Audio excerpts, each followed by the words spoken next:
everyone. This is Corine La Font, your favorite radio host, your only radio host, and favorite girl, of course, broadcasting to you from the lovely island of Trinidad and Tobago in the Caribbean on Between the Lines.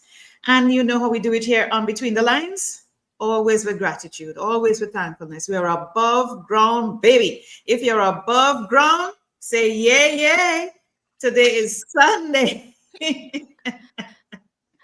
Today is Sunday, and we're in December, the last month, according to the calendar of the year. Okay, it doesn't have to be the last month for you, but it's the last month on the calendar. All right, that's what it says. We're going with that. And I have Dr. Whoa, she sounds like a DJ, Dr. G in the house. Dr. DJ. G. Yeah. Of all the Yes. things I've done, I've never been a DJ. Yeah, absolutely. Today is the day. Today is the day, Dr. G. Oh, the 1980s. Yes. Dr. G is in the house. I'm not going to give up my day job. No. Well, you could do the day job as a side job. And do Oh, there you go. There you go. yeah, but I don't give could. it up. What's up, Doc? What's up, What's Doc? up? What's What's up, Corinne? I'm good. I am good. What's up, Doc? I was What's like, up? what am I going to name this show? And I'm like, what's up, Doc? Makes I mean, sense. it does. Until she gives up the doctoring and become a DJ. She moved from one doctoring to the DJ. All right. People, we're talking to Dr. Amy Gutman. And let me tell you a bit about her. I need to be professional here, okay? Let's just for 1 second be professional. So Dr. Amy Gutman is an emergency physician in Orlando, Florida, the author of Powerhouse Living, Lead Your Life Like a Resuscitation. I don't know how we do that, which will be released in 2025, and the CEO of ToughLoveMD. Now, this woman doesn't look like anything tough lovish, but we'll figure it out. A private practice that specializes in optimizing physical and mental health through evidence-based medical practices. Let's find out more about this tough love, doctor. What is that about tough love? Tough love. Well, tough love is sometimes, so I call it the theory of kind lies versus unpleasant truths. So sometimes you go through your life and like everyone tells you, like, so for me, I'm 5'1". If people said, oh, you're going to be the world's greatest basketball star, clearly, or the best DJ, let's just go with that, right? Clearly not going to happen. And then you spend your whole life like, oh, everyone's told me that's great. And someone needs to tell you that that is not going to happen. And for me as a physician, the tough love part is a lot of people spend a lot of time not doing the right thing because they're either not told the right thing or they're just like, oh, I'm doing the best I can. And no, you're really, really not. It doesn't mean you're a bad person. It doesn't mean you're weak. It doesn't mean anything like that. It means you just need somebody to shake you a bit and go, no, if you don't fix this, you're going to go down this horrible road. I can see it happening. And so some people need a tough love. I give tough love to my family and at work, to myself, but that's what the tough love portion is. Well, I am going to stick you with that because look here, I am not about anybody telling me no. I could be a DJ, I could be a pole dancer, I could be. Listen to me, and the more you say no, is the more I'm going towards it. Actually, you know what? There's really good psychology behind that because so I think a lot of people don't think they are going to be successful, so they just don't even try. And so sometimes it takes somebody saying, oh, there's absolutely no way. And like, oh, really? Let Really? me show you. That's Let right. me show you. That's And right. fine, if that's what tough love means to you, that's fantastic. And that's, I mean, how I got to be where I was is a lot of people saying there's absolutely no way you could do that. Not, a DJ, clearly. I think you look great as a DJ. You have the headset. I did, yeah, I could. It's like what is the movie from like the 1970s? Is it like I Chevy think Chase, you, Dr. Detroit? I'm from I Detroit. think I you could would. do that. I think you can. You don't have to be the best. You don't have to be the greatest. You Yeah. just need to be a DJ. Dr. G, you have the name. Who would I play? Who would you want me to play? Who would you well, like what kind of music would you want me to play if I was I your don't DJ? know. I mean, some real kind of beatboxing kind of, you know, Beatboxing. yeah, yeah, Okay. yeah. Some kind of hip hop kind of thing where you're in the club, you're rocking to it. I No, feel no, no. of all the things I don't have in life, rhythm is definitely one of them. I love dancing though. I That's a love start. dancing. That's a No start. rhythm. Is it a start? That's okay. That's Okay, it, a very good start. You love it. I That means do. to say you can get to it. Okay, you Okay. can get to it. I'm a dancer. Goals. So Are I'm a you dancer. really? That's Yes, awesome. Latin and ballroom. So don't you worry. Don't you worry. The first step you need to take is to leave from where you are. Let me give you a Well, little tip. You need to leave, pack up, not a lot of clothes. You don't need a lot in the Caribbean. Just pack a few things. I lived in the Caribbean for years. I lived on Saba, right near St. Martin. Yeah, you send your Yeah, station. Yeah, that's near not Station. bad. Yeah, yeah. And then I lived in Bermuda, which is not the Caribbean. But That's it's okay. We consider them. We consider considered them. home. But Yeah, but that's not good I enough. lived in Saba for the longest time and You loved can't count that. Carnival. No, no, no. You can't count that. You have to come to real sorry Sabre and Bermuda. Oh, ooh, You have to come to real Caribbean countries. You see, Jamaica, I lived there for 21 years. Jamaica's wonderful. Yes, and I mean real live. I don't mean tourist live. I mean real live. Of course, yeah. And Okay, Trinidad and and Tobago. Trinidad I and know Tobago. the one thing I know about Trinidad and Tobago is the double double because there was this wonderful woman on Bermuda and she would make the doubles. Oh, the And doubles. oh Yes, the doubles. yes. Don't you Mm, worry. That's all over where I live. So we will sort you. But the point absolutely. about it is that you can dance. Once you start with the love for it, Yes. nobody's laughing at you. As a matter of fact, we would all be laughing at you. And we would all be laughing with you. With me. That's fine. I have no shame. Right? So, but we would be laughing at you. I just want That's to prepare fantastic. you. We would laugh at you and we would laugh with you. So once you know all of this, you're good to go. Would I have to All wear one right? of those little carnival, like little spangly No, thong no, things? no. We could get to that point. We could get, but we're not starting there. Don't worry. That's not where we start. Okay, as long as we're not starting there, No, you don't. But if you want to, we could. I'd have to work myself up to it. That's all right. Get a That's little okay. get a little tan, maybe. That's the start too. Too much of the Uh, whiteness. You need to. I'm Yeah, very pale. I'm a very pale yeah. person. I work Yes, nights. please. I Yes, only please. work nights, so I'm Oh, very pale. damn, the vampire look. No, Yes. This is actually I see. I actually put color on. Like I put like an actual shade darker than I am, and this is what I I look see. like. My work is cut out for me. Yeah. Don't you worry, up, Amy. I got you. I got you. I feel I'm in good hands. I feel I'm in good hands. Great hands. Yeah. So, so today, people, This went off the rails very quickly. very quickly. So we're talking about leading your life like a resuscitation. That's your new book coming out in It 2025, which is is. a It month is. away, but that's all right. Leading Hope your life end like of a February. Yeah. resuscitation. Is it Yep. is it meaning? Because I know resuscitate means to bring back your life, Hmm. to come back to life. Tell us So what the this book is about. What can we expect?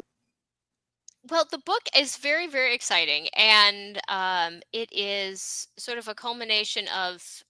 I've been talking with different people about, hey, I this is a really interesting thing. Let me write it down. I think everyone has a story to tell, and everyone has a million stories to tell. But on when I'm outside of work clinically, I teach on leadership and resiliency and wellness, and I give a lot of examples from my background in the emergency department and the ICU, and then I spent quite a bit of time as an executive. And then sort of working all over the world, even though you don't consider Saba like the true Caribbean, but they're sort of all over the world.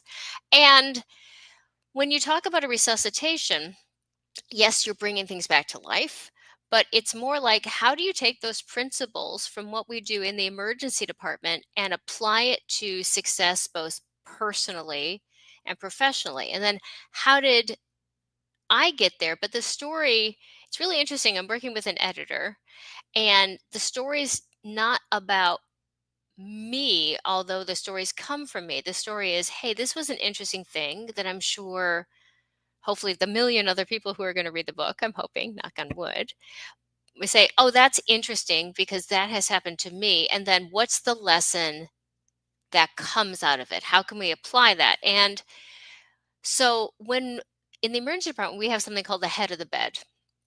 So the head of the bed is the position that you take with a critical patient.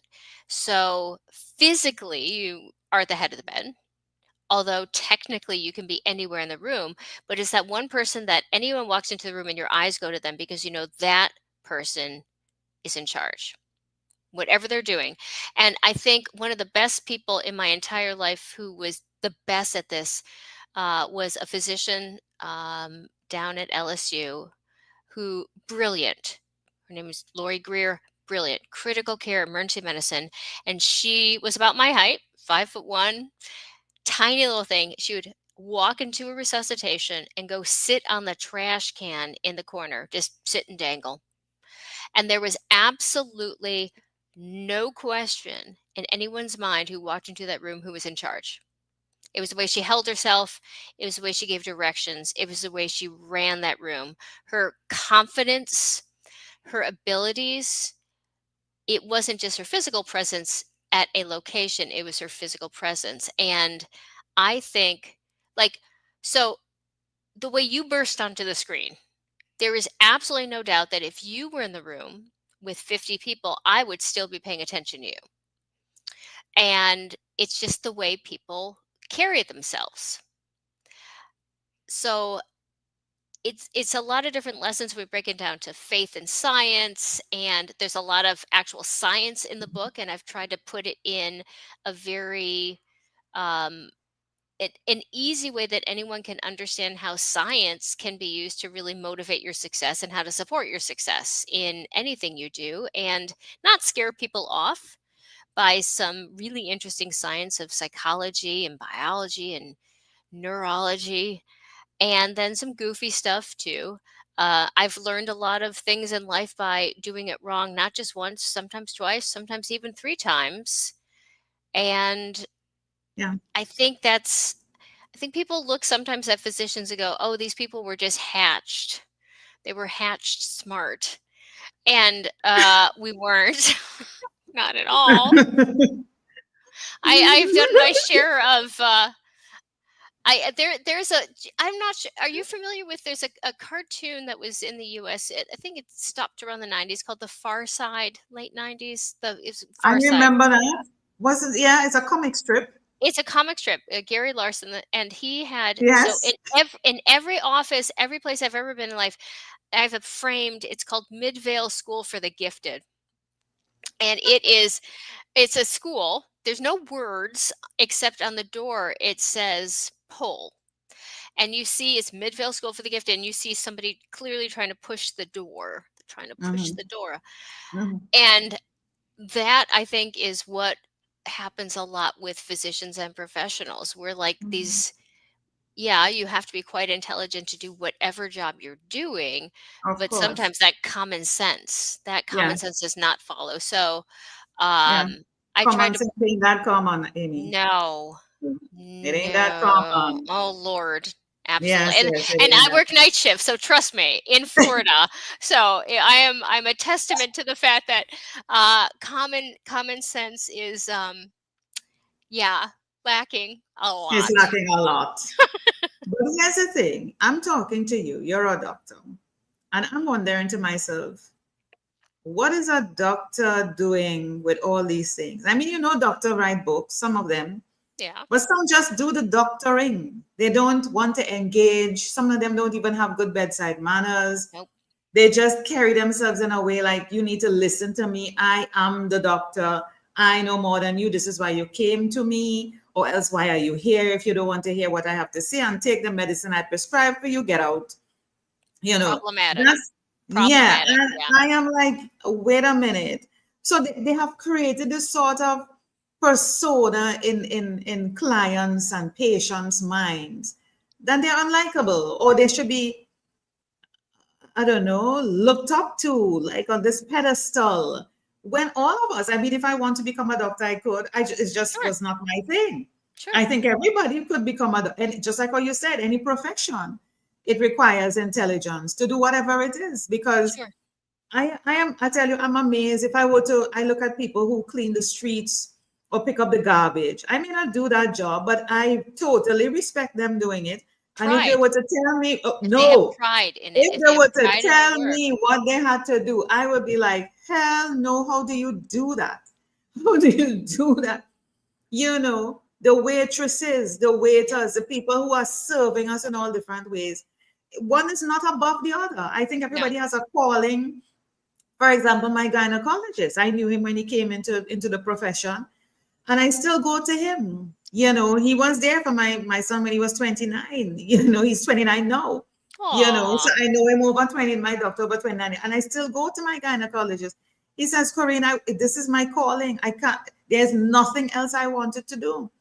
that's Nothing awesome. else. And he's still delivering babies. He's still, yes. Amazing. I'm glad there are because emergency room physicians hate delivery. Universally, there has never been a place that I have gone in the world where an Mhm. emergency physician is like, "Woo, yay, delivering a baby." No, we all hate it. He We loves just, it. uh, He loves it. And he's like, there's no, and he will do it until he dies. sure. He is not, yeah. So when I go to him, I know I get in the care. He was always like that to me from since when I was younger. I was like, are you sure you know what you're doing? I used to ask him, are you sure you know what you're doing? Because I'd be like, you're supposed to be a doctor. You're supposed to feel me this way. He's like, I don't need to do all of that Yeah, to know if the baby's. I'm like, really? You know, because you just have this perception of mhm. a doctor. So I am asking you, why are you being human? Oh, yeah, I don't know how to not be human. I think I'm so I joke that my patients either love or hate me because I tend to be a little sassy. Again, I work night shifts primarily. Not never ever disrespectful, but a little Mhm, sassy. mhm, But I also grew up. I didn't grow up as a physician. We didn't grow up in a very wealthy home. I grew up as a waitress. I cleaned grease in a ball bearing factory. I polished lipstick tube cases. I was a firefighter EMT for a long time and sort of oh, grew that's up in, exciting. Yeah. yeah. So you do all these things and it makes you appreciate everyone Mm, has, like, I can't do my job unless housekeeping does their job, period. Can't. yeah. Yeah. And so you always appreciate the different levels. Of Yeah, course. I am more educated on the medical aspects than my patients, Mhm. but it's the patient's body. For So sure. they Mm, own the body they are in. They have I would hope. ownership of it. Well, they have ownership of it, and Yeah. they don't necessarily know how it works. And if I can't create some sort of connection with Hmm. them, Hmm. then neither of us are going to be successful. I'm not going to be successful because they're not fixed. They're not going to Hmm. be successful because they're not fixed. And I think culturally, it's a little bit easier, I think, with Hmm. females in medicine because Yeah. sometimes a female with a male, sometimes there's like a patriarchal kind of Mhm. hierarchy there. But I think the days of going to your physician, and again, it's different among different cultures, but the days of going to Mhm. physician, just accepting what they say as law is, I think that those days are gone, and they I should would be. hope. They should No, be. it's still around with some doctors here, you know, in Yeah. my location, because it came from that kind of time and thinking, I suppose, and it's just ingrained in them and they're not willing to let it go, Well, you know. But there's very different ways of solving problems though too, of course, because there's not one solution for every problem. You get of shot in the course. chest, yes, we all know what to do, but there's little Hmm. variations what we do. You come Yeah. in with diabetes, there's a million different ways to kind of go about Hmm. doing it. And honestly, if there was one answer, we none of us would have a job. It'd be like, all right, well, here's Here's the answer. yeah, there's the answer, and that's what you Here's do. the And so, answer. Mhm. yeah, but I think my job is incredibly humbling in that, so I always say I'm a woman of faith and science. I see miracles happen every day, little ones, big Mhm. ones, And, you talk about any day that you're above ground is a good day, but It I see is. people that should not survive that do. I see people who should absolutely survive who don't. Yeah. Um, Yeah. so I don't, every day is a bit of a That's humbling. mystery. Yeah, Yeah. completely humbling, And it's completely supposed humbling. to be. It's supposed to be. The quality I most adore and respect is humility. 100%. Humility and integrity, but humility. Yes, humility, those two things, humility and integrity. Yeah. Yeah, those are the two things I honor the most in people. You I know, think and it's very important though. It's not Mhm, just humility and integrity of mhm. the physician, it's everyone in that room. Of You course, have to of be, course. if you come in and you are 100% set in your way that this is the way I'm going to live my life, and you can't accept that somebody, Mhm. I'm not there to yell at you or to make you feel bad, but let's just accept the fact that maybe both of us can kind of find a central aspect. So we kind of Mhm. both have to be accepting. And that's, if both sides have to Yeah, have that. yeah, And if one side doesn't, one side doesn't, again, it's not going to work at all. yeah. It has to be reciprocity. It has to be a 100%. mutual. It has to be mutual. Yes. Even if you don't 100%. agree with what the other person is saying, have that sort of willingness and openness to listen, Yeah. to And listen. if you can't, if you're like, listen, I'm not going to budge, you're not going to budge. And then you're like, you know what? Let it go. Today is not going to be the day it works, and Mhm. that's okay. It's better, that whole like conflict resolution. Yeah. If you cannot find a middle ground, no one's going to win, and just walk away. And Sometimes it's you not got a to matter walk of away. winning, Amy. It's not a matter of Yeah, winning or being right. It's about what is right to do in the sure. situation. It's not 100%. about me or you or who won up or whatever somebody else. It's about what's the right thing to do. And it's not about, anything else other than that. I am curious though, as a doctor, your relationship with your patients, and expect you work the night shift and emergency that comes in. Yeah. Notice I had to kind of shake my head there a little bit and close Yeah. my eye. Yeah, Yeah. yeah, yeah. I could imagine you have to be alert. Because I guess you might be sleeping in the day in order for you to be alert Mhm. in the night. So when normal people, I quote normal people, are sleeping in the day. I don't know any normal people, No, but yes, no. continue on. Yes.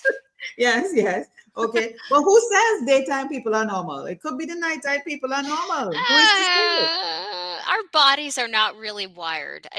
Like evolutionarily, our bodies are not wired to be up at night. It's the whole cortisol flux. That's why Yeah, really weird things happen at 3 o'clock in the morning, because that is no. It's a very so the moon, the yeah, tides, and cortisol. They're all sort of yeah, like we all sort of evolve together, yeah. and We're connected. We're connected 100%. ecologically. Oh yeah, Mhm. yeah, yeah. And We are so yeah, connected. there's I don't so the thing about night shift is you don't really get to know, like, I always say it, like, I don't people well because I'll go to like the grocery store and I'm like, why is everyone so happy? Why? I just Because want to they're in the go. day shift. Because I they're in the know. day shift. I know. Uh, But you are dealing with cutting up people, do you? yes. Using the knife, that little thing. Yeah. Sticking people and doing stuff and writing a book. That doesn't go together. You're cutting people at Well, one but it moment and does. using a pen at another moment. That really doesn't go. Oh, no, You no, know. no. Absolutely different parts of the brain. And that's so one of the reasons that I like the speaking is Hmm. it's one part of my brain. I love educating because the more you educate, one of my dearest friends is named Dr. Barnett. He's a intensivist, intensive care doctor, critical care doctor. Hmm. He calls them learning light bulbs. You'll be teaching somebody, and all of a sudden they'll be like, oh, and you can see it. You can see it when they Yes. get it. So I love that. And so that's a part that I like. I do in the emergency department. The part in the emergency department, I like being able to take the science and apply it. We do a lot of band-aids in the emergency department. Like not everything is like cracking a chest and fixing a gunshot wound. We do a lot of, oh, you have a boo-boo. Let's Cracking fix the a boo-boo. chest. You did not just say cracking a. You did not do a visual there, Amy. You did not. Sorry. I'm no, let's forget it ever happened. No, we cannot. No, we cannot. That was a little Yeah, snippet of a horror movie there for a I don't second, people. yeah, I don't work at a trauma center right now, but every now and again, and, yeah, I have in my life, and there was a time I worked at LSU in Louisiana, and it would be 4 or 5 times a shift, and you have to kind of so I would disagree with you a tiny bit when you say anyone can become a doctor. I think anyone can become a doctor. I don't know that everyone can become an emergency room physician or No, no, critical care please. surgeon No, because please. yeah, a lot of No. blood and No, then no. no. No, no. Let's not go there. I can do the studies and Yes. become a Yeah, there you doctor. go. Fantastic. After that, I don't know about it. But that's why there are people like dermatologists and radiologists. They all have their specialty, but it is very very hard to say to a patient who's never met you, Yeah. who's panicking, and you have like 30 seconds, like, hey, Mm-hmm. like I have to stick something very very sharp and very very painful. Do something that because if I don't, you are going to die. No, that's not how you pronounce my last name. It's not really important right now. And let's just like very quickly run through the things we have to do so this can happen. And it involves a lot of trust, but sometimes you have to Yeah. cause pain, inflict pain to actually like if there's a condition that called the pneumothorax, you drop your lung, a lung is collapsed. Mm-hmm. You I've have to heard about it. I've right heard about it. I watched diving. There you go. Chicago, what you call it, Well, fire department. there's diving. There's diving in Trinidad and Tobago, right? A lot. Hello, we are There you an go. island. There you go. And Mm-hmm. so you get a lot sometimes with decompression, like if you Mm-hmm. pop up, you can with the lungs. And to fix it, you have to put a very very large tube in somebody's chest very quickly with very I little saw anesthesia. it.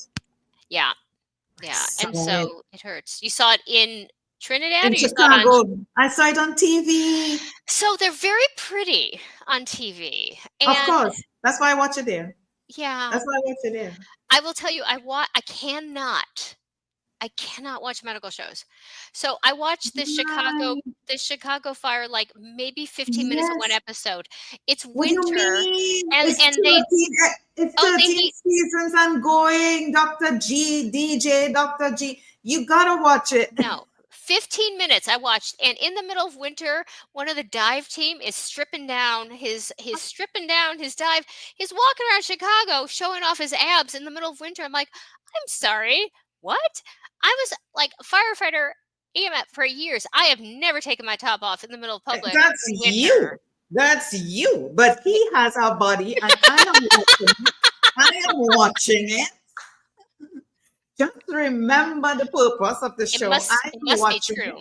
It must be true. No, it doesn't. It has to be true to me. And so, and so If you enjoy it, that is the imagery I needed, Dr. G. well, That there is you the go. image. Okay. So you could go on with your real life doctoring on the show on TV. It means Fully clothed, fully clothed. how boring. How boring. Let me ask you. People don't need to see this. It's fine. It's all good. It's all good. I think the DJing is a good option for You you. think it's a good Anyway, option? I think so. I really do. Have you ever faced a situation as we close off the episode? Have you ever faced a situation where your faith has been tested and you had to do something? Tell me, how did you Every, handle it? What every was it night. and how did you? Every Wow. night. I don't think there's been a night since I started. I started as a EMT student when I was 15. I'm in my 50s, and I there's not a night where my faith isn't tested. But then you say, well, what is it for my faith to be tested? I have faith. That's about Yeah. it. Yeah. And so I think so it's interesting. My husband's Catholic, I'm Jewish. We have an interfaith Yes. marriage. So we kind Yes. of call it the Big Ten in the house, like the Big Ten, the Ten Commandments, and we both have a concept of there's something higher Of than course. us. There's a higher being. Yes. Absolutely, it doesn't matter what What you house you call go it. to, like Friday, Yeah. Saturday, Sundays, wherever you go, it's fine. Mhm. And like I said, every night, I no matter what I say and do, there are some people that should survive that don't. There are people that don't survive that. I mean, it's just my faith is tested. And sometimes I can go the entire night. I'll see 30 patients, and everyone is just the most horrible human being on the planet. Yeah. And yet, one patient at the end of the night will like, "Oh, thank you. Can I give you a hug?" Or like, "Oh, I really Yeah. appreciate it." Or, "Oh, the sandwich was great. Thank you." I literally, all right, faith in humanity restored. It doesn't take a Yeah. lot. You don't All have right. to Yeah. cause an earthquake. Mhm. Sometimes just the smallest little Smallest. thing. That's all. Gratitude. Absolutely, Gratitude. 100%. 100%. Gratitude. Live in gratitude. Oh my God. I'm wondering how, well, I was just about to say how you sleep at night, but then you work at night, so you don't really sleep at night. I Yeah, don't so really that kind sleep of during the work. day either, honestly. I try. I have a closet. My husband calls it my call room. We took a closet. It's like I'm a small I'm 5'1", so we took a tiny little closet. I soundproofed it, and I have this tiny little RV like bed in there. I close the door. I know. I sleep in a closet. My husband's like, "Don't tell people you sleep in a closet. It's like Harry Potter under the stairs." But that And I works for do. you, and that's how you get some 100%. sleep. I do, That and it works works for perfectly. you. So, yes, Don't you my worry. sleep. Don't you worry. I got you. I got you. Pipe some music Remember, in, put the disco on. I got you. We're gonna get you sorted out in 2025. That book ain't saying nothing. We're gonna resuscitate you. We're gonna resuscitate you. I now have on my goal, not just to Mhm. come to Trinidad and Tobago, but Trinidad and Tobago, and you and I are gonna go to a club. I think Girl, we get should. get get that little body of yours ready, sweetie. Get that little body of yours ready. And No bring your no car no husband c too. no carnival outfits, Don't no worry about that. We could thongs. get that. We could get that anywhere in Trinidad. You don't even have to bring any. We could get that. Bring your husband with you because he has to be the videographer. We need us. We need a Oh, witness. no. Oh no. Mm-mm. We do No. not no. What starts in Oh, okay. Trinidad I get you. stays in I Trinidad. get you. Maybe we'll work up to it. But yeah, you and I will have to go to a club in Trinidad. That is now it's on my bucket list. 2025, girl. Yes, 2025. ma'am. Yes, ma'am. Amy, it's been a blast. Any final words before you go? No, thank you. This was fantastic. And you were right. You told me to relax, not do my usual 20-step checklist, but that's okay. This was wonderful. You are incredibly kind. And for anyone who wants to be your guest, they should be so lucky. I'm just saying. Thank you so much. And that got I you further in the Gratitude. door in the club. That got you further in the door in the club. Thank you so much for being on Between the Thank you, Lines. Miss And to Corinne. I appreciate you. all the persons who have been watching, listening to us live or in the replay, feel free to ask your questions. I know people tend to be shy. That's okay. Ask your questions in the comments, and we are certainly going to engage with you. Thank you so much, Dr. G in the house, for being here. Ooh, ooh, ooh. She's trying, people. Thank you. She's I'm trying. trying. It's awful. Thank you. I'll stick to doctoring. It's fine. For the time being. All the best, my darling. All the Take best to you too. In gratitude. Thank you so much. care. Bye bye.